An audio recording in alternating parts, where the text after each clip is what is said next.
Gertrude que j'adore. Vendredi 8 octobre 1999, un anglophone nous offre une visite VIP des Dessous de Westmount. Moi, j'ai déjà eu une très mauvaise expérience en visitant les Dessous de Westmount. En fait, j'ai fait un flat dans une culotte Stanfield. Oh, plus jamais! Et quoi ne pas faire en cette fin de semaine de l'Action de grâce? Fêter Noël! Mais je sais, je l'ai déjà fait l'an dernier et j'ai eu l'air tellement fou!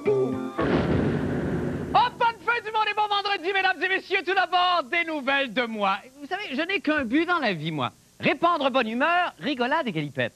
Or, quelle ne fut pas ma stupéfaction d'apprendre dans le magazine L'Actualité de la semaine dernière, de la première semaine d'octobre, que sous le régime soviétique, les Russes n'avaient pas le droit de rire. Et là, j'en revenais tellement pas, j'ai fait ma fameuse face de gars qui n'en revient pas. Et en fait, l'article de l'Actualité porte plus, évidemment, sur Boris Yeltsin et son départ imminent de la présidence russe, ce qui risque de plonger d'ailleurs l'ex-puissance mondiale dans un marasme sans précédent qui pourrait précipiter une crise sociopolitique à l'échelle planétaire et par le fait même, l'apocalypse. Bref, c'est sans intérêt. Par contre, on apprend que depuis la chute du communisme, les Russes peuvent en fait se bidonner en écoutant une émission de télévision intitulée Koukli, une émission d'humour, ma foi, assez irrévérencieuse, traitant de l'actualité. Une émission d'humour traitant de l'actualité. Mais mon Dieu, mais on me copie? Et je n'en revenais pas? J'ai refait ma face de gars qui n'en revenait pas. Et pour profiter de ce nouveau marché, j'ai donc immédiatement vendu le concept de la fin du monde est à 7 heures à la télévision slave. Et là, je viens de recevoir la cassette du pilote de l'émission dont le titre traduit en russe est, écoutez bien, Koniec mira bondit nasiem chason, ce qui signifie la fin du monde est à 7 heures ou Karine a perdu sa botte. C'est catchy, hein? On regarde le vidéo.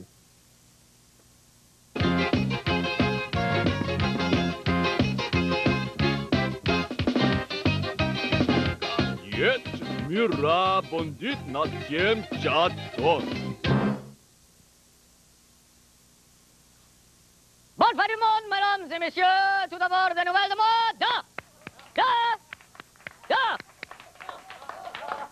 Chanson. La la la la la la la la la, parole drôle, la. Premier invité, Francine Rouwenski.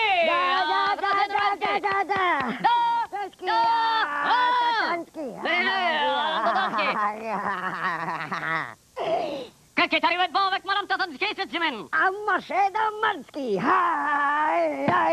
c'est très drôle, la pièce, tellement seule. Merci, Mme Tatansky. Maintenant, Fofonski et Patachouska.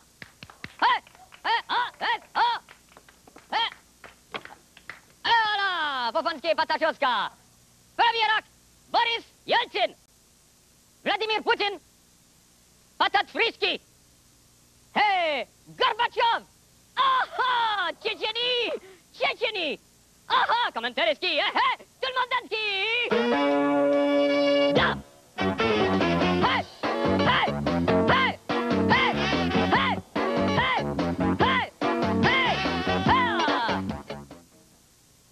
À demain. Da.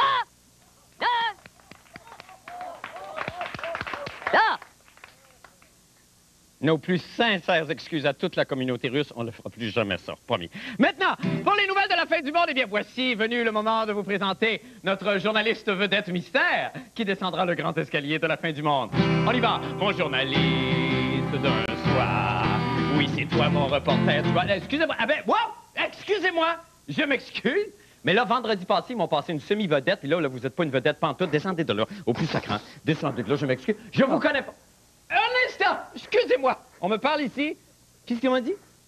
On me dit que vous tenez le rôle principal dans le catalogue du solde d'anniversaire de Beauvais. Ah! Que j'ai justement ici, d'ailleurs. C'est très drôle, ça. Quelle coïncidence. Je vous regarde ici, mais je m'excuse, mais je vous reconnais pas du tout, là. Non! Que je suis fou! Vous êtes là! Ah, c'est très drôle! Je suis fou! Je retire tout ce que j'ai dit, monsieur. Vous êtes une star. On commence. Mon journaliste d'un soir. Oui, c'est toi, mon reporter. Tu vas m'apprendre des affaires, mon journaliste d'un soir. À Québec ou à Belgrade, tu pourchasseras les pleins de marde, mon journaliste. À moi! Mais mon Dieu, c'est le male model du catalogue bovin, journaliste Christopher Hall. Bienvenue à la fin du monde, monsieur.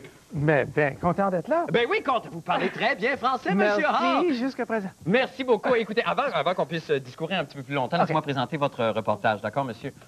All right. Alors, s'il existe une ville mythique par excellence dans le monde, eh bien, c'est bien évidemment Westmount. Et en tant qu'anglophone, Christopher Hall connaît très bien cette ville, mais il connaît encore mieux les gilets Bordeaux en laine bouillie à 5 boutons et 2 poches, à seulement 99,99 $. Mais, je vous en prie, revenons à Westmount, là où il n'est pas rare de rencontrer de jeunes gens portant des paletots d'hiver en microfibre polynosique texturés à 219,99 $. Mais là, l'anglophone moyen se reconnaît-il dans les mœurs westmountaises? Eh bien, c'est cette question que s'est posée notre male model et journaliste, Christopher Hall. On écoute. Est-ce que tous les Anglais haïssent Lucien Bouchard? Est-ce que c'est Howard Galganoff qui nous représente? Bill Johnson? Mordecai Richler? Jean Chrétien? Je les entends toujours parler de ma culture et je me sens mal représenté en Simonac. Coudon, je suis-tu le seul bloke à me sentir bien ici au Québec? I listen to the radio, I listen to TV, I hear, you know, whatever, Howard Galganoff, Bill Johnson, Mordecai Richler, whoever, and it seems to me that it sounds like, if I would listen to them, that it's horrible. What do you think? I don't think it is horrible here. I really don't. I think it's great.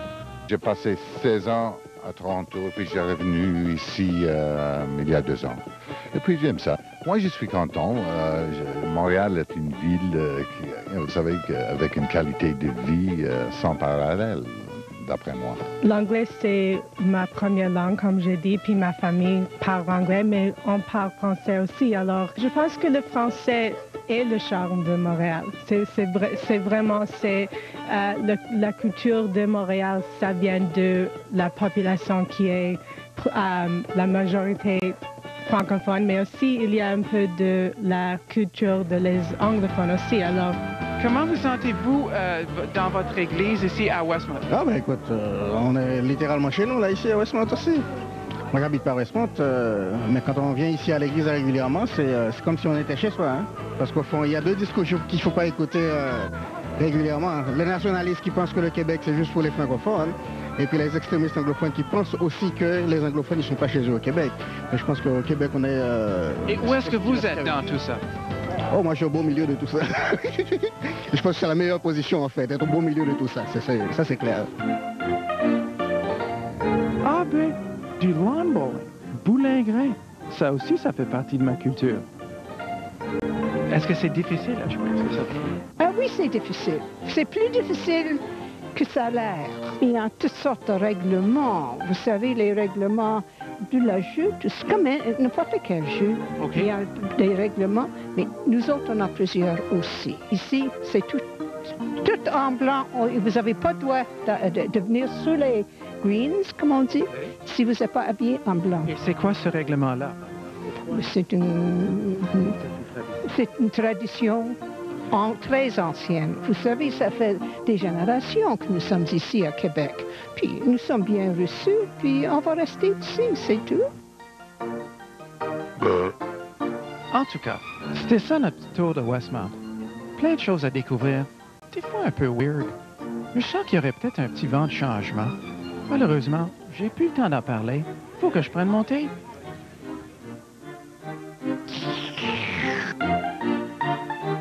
C'est charmant, Christopher. Merci. Merci et bravo pour votre magnifique reportage, mais aussi et surtout pour votre magnifique parc à bouche importé d'Allemagne. Et cela mérite un cadeau et c'est pourquoi je vous offre ce magnifique mug ananas. Alors, vous pourrez... c'est magnifique. C'est ça qui manquait? Oui, ben c'est ça. Ben, là, dans vos catalogues, en tout cas, arborez-le fièrement maintenant dans les nouvelles pauvres. Là, bon, il nous reste à peine le temps de parler un petit peu. Est-ce que nous, comme francophones, est-ce qu'on a une bonne perception des anglophones? Parce qu'évidemment, vous l'avez cité dans le reportage, quand on parle de Mordecai Richler, quand on parle de Galganov et tout ça, nous, on a cette image-là aussi par moment. Est-ce que vous pensez que nous, on a une bonne perception? Non, je pense pas, parce que... c'est trop ces gens-là on les entend parler tout le temps. On entend Howard Galganoff à tout bout de champ. Puis c'est pas ça. C'est pas ça que je ressens. Non. Et c'est pas ça que la plupart des on a revu différents âges. Oui. On a vu la jeune fille, le monsieur qui était allé à Toronto, puis une chance qui est revenu, et puis la vieille madame. Oui. Puis ils sont tous contents ici. Oui. Oui, OK. c'est vrai, mais c'est vrai aussi que la situation en ce moment est assez tranquille. Je veux dire, il y a Oui. pas, on n'est pas en menace de référendum, on n'est pas dans une... Puis on n'a pas l'air d'être prêt à ramasser les conditions gagnantes Oui. pour en préparer un et peut-être éventuellement pour en gagner un non plus. Oui. Alors, est-ce que dans un cas comme celui-là, Oui. l'attitude et les réponses qu'on aurait eues dans votre reportage auraient été très différentes? Probablement, parce que dans ces temps-là, je pense que le monde s'excite, puis ils sont tout le temps, mon Dieu, on va perdre notre culture, comme est arrivé, on déchire notre carte de Eton, puis notre langue va disparaître, puis tout ça. Puis ça, c'est parce que les politiciens, et puis le monde comme Howard Galganoff, Bill Johnson, qui ne sont pas des politiciens, c'est juste du monde qui n'a pas de job, puis ils font ça parce que ça leur donne de l'attention, et puis on pense, ah ben, Howard Galganoff, c'est de quoi il... Aucune idée. Il y a aucune idée. Alors, le monde écoute ça, puis il pense, mon Dieu, on va perdre notre culture. Ça se peut qu'on perde notre culture, mais ça n'a rien à voir avec vivre ici. Oui. C'est parce que les Américains sont à côté. Puis moi, je pense que c'est plutôt ça qui va OK. nous faire perdre notre culture. Et très Oui. rapidement, Christopher, les jeunes, là, très rapidement, Oui. est-ce que les jeunes, on a l'impression que les jeunes, peut-être, sont pas ou en tout cas, sont peut-être pas aussi friands de combats politiques, même les jeunes anglophones, tout ça, qui sont un petit peu détachés de ça, qui veulent Oui. faire de la business, puis tout ça, Oui. mais est-ce qu'ils sont encore quand même excités à l'idée de partir à l'étranger et à la moindre occasion, de pouvoir déserter s'en aller aux États-Unis? Non, parce que le monde a fait ça, puis on sait bien que le Québec, c'est la meilleure place au monde. OK, c'est merveilleux. Merci infiniment, Christopher. Merci, C'est merci, très merci à gentil. vous. Et puis, soyez heureux, hein? Je vais Continuez essayer, je vais essayer. Ah oui, on veut belle photo. Merci beaucoup. Nous allons faire une petite pause et nous revenons avec la chronique de Bruno Blanchet. Restez avec nous.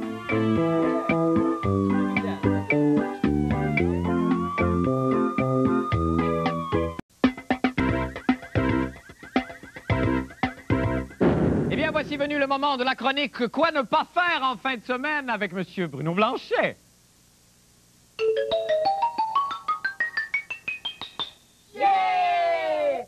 C'est Bruno, notre ami Bruno, et sa chronique sympathique. C'est Bruno, le rigolo. Bruno, fais-nous rire! D'accord. Bonsoir, Bonsoir, Bruno. Bienvenue encore une fois. Merci beaucoup, Bruno. Marc. Écoute, aujourd'hui, c'est une chronique, faites-le vous-même à la maison, parce Oui. que les gens pensent que faire de la télévision, c'est coûteux, c'est difficile, c'est pas vrai. Écoutez, il faut savoir choisir ses accessoires, et je vais vous en proposer un tout de suite ce soir. Il s'agit du rouleau de papier de toilette. Et si je vous le propose, c'est suite au test que j'ai effectué, qu'on va voir tout de suite, qui démontre que le papier de toilette, quand il est échappé sur le pied, ne fait pas mal, ni dans le visage, ni sur la main, et il ne peut pas être avalé, donc on ne peut pas s'étouffer avec. Alors, ce que je vous propose, c'est comment tourner un film de kung-fu avec du papier de toilette. Prenez des notes, on regarde ça. Tout ce que ça prend, en fait, ça prend un espace, bien entendu, une table pour faire comme un bar avec une plante, une hôte et un petit bonhomme, qu'on peut y mettre un pyjama si on n'a pas d'habit de kung-fu, et du papier de toilette, évidemment, en quantité, et un chapeau. Optionnel, mais très, très utile. Et surtout, du scotch tape pour lui faire un nez comme s'il avait fait beaucoup de bagarres dans sa vie. Alors, vous êtes prêts à faire un film de kung-fu?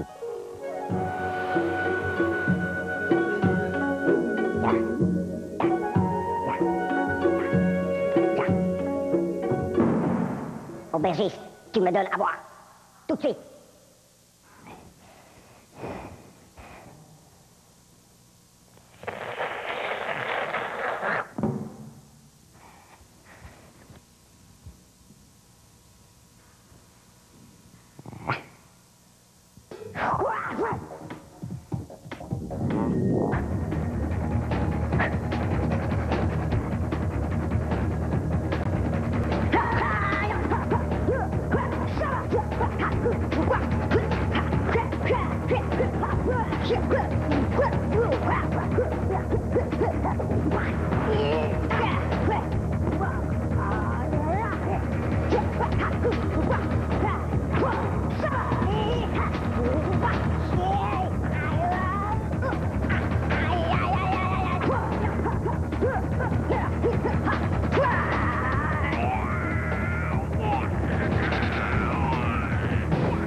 Tu dis à ton patron, la prochaine fois, je vous découpe en saucisson.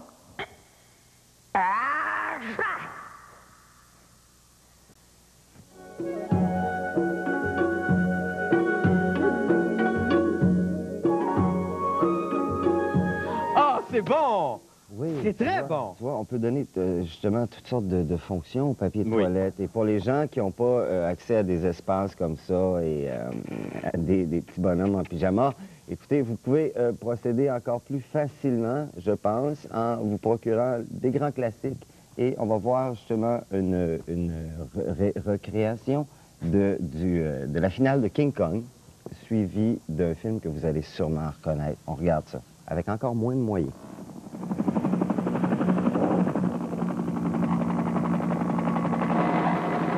Now.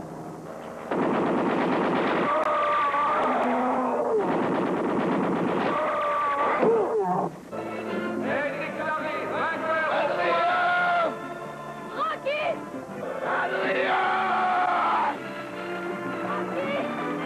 Adrien! Rocky! Adrien! Rocky! Tu es là. Je t'aime, Rocky! Moi aussi, je t'aime. Je t'aime! Je t'aime! Je t'aime! Je t'aime!